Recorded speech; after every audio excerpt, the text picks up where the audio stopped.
Ladies and gentlemen, this is internet personality Vangelis, and it's time to look at the PlayArts Kai rendition of the villain of 2009's Arkham Asylum, the Joker, as voiced by Mark Hamill.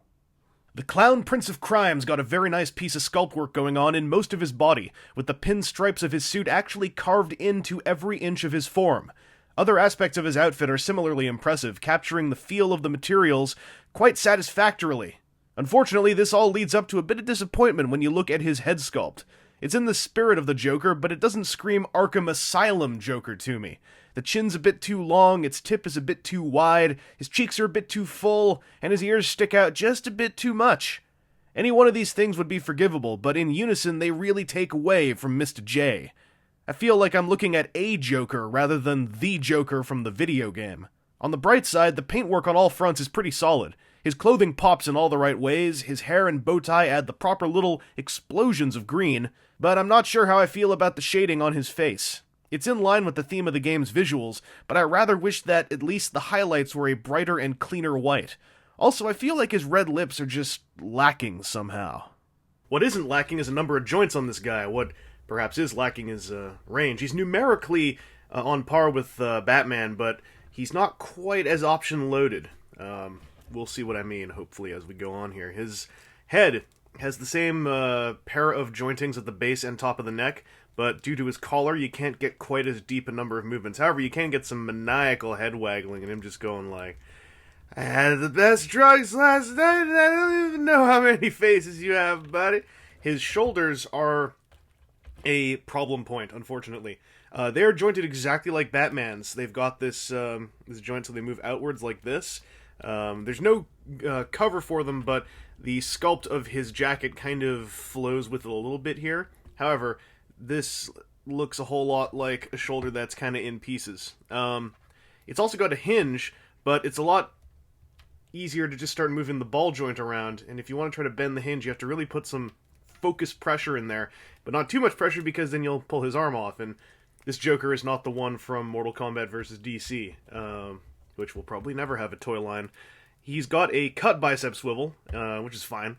Elbow joint, it's fine. His wrist joint is there, but it's tricky to get the expressiveness out of it. You can rotate this cuff independently of the wrist to try to find a sweet spot to give you the right amount of motion for what you want to do, but it is a bit limited.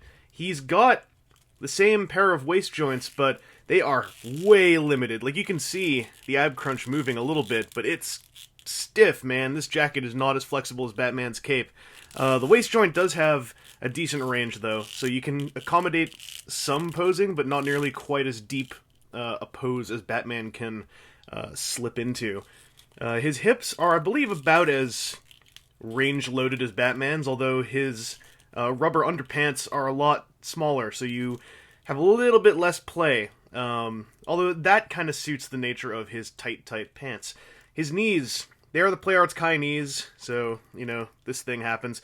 What is interesting, though, and again, what makes these knees, to me, so just eccentric and odd, is that each of these knees is a unique piece. This one's been sculpted to be pinstripe, this one's been sculpted to match the patch on this knee.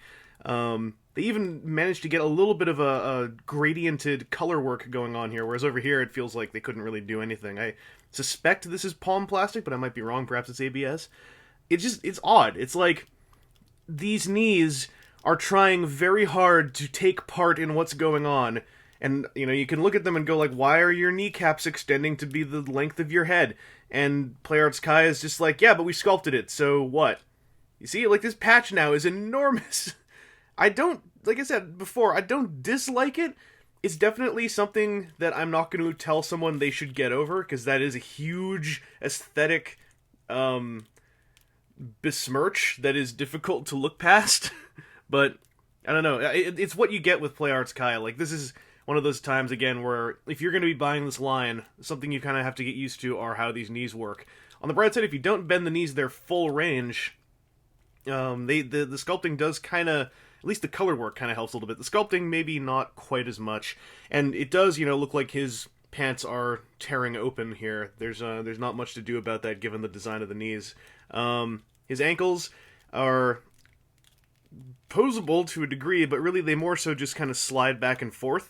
The clicks on these ankles, though, are a bummer because it's very hard to get him standing. They often want to click forward just enough to knock him off balance, or if you click him back too much, he's kind of pointing this way a bit too much. It's tricky getting him to stand, but the bigger reason why it's tricky to get him to stand is, if you look at the shape of his legs, his shins are actually arched like this. Both of them. This one definitely more so. This makes for some really cool postures from certain angles. Like, it looks really neat. But, you know, anatomically, what the hell happened to him? This is something kind of... It's not putting me off the toy. It is definitely a bit of a con in terms of general stability. It's just tricky to get this guy to stand. His shoes are large, but the point of balance is pretty much right here on his heels.